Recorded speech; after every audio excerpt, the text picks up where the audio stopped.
ब्रह्ममुरारिसुरार्चितलिङ्गं निर्मलभासितशोभितलिङ्गम् जन्मज दुःखविनाशकलिङ्गं तत्प्रणमामि सदा शिवलिङ्गम् देवमुनिप्रवरार्चितलिङ्गं कामदहन करुणाकरलिङ्गम्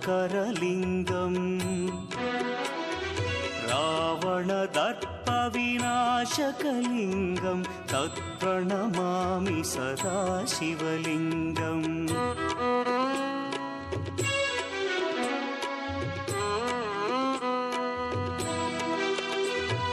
सर्वसुगन्धसुलेपितलिङ्गं बुद्धिविवर्धनकारणलिङ्गं सिद्धसुरासुरवन्द्यं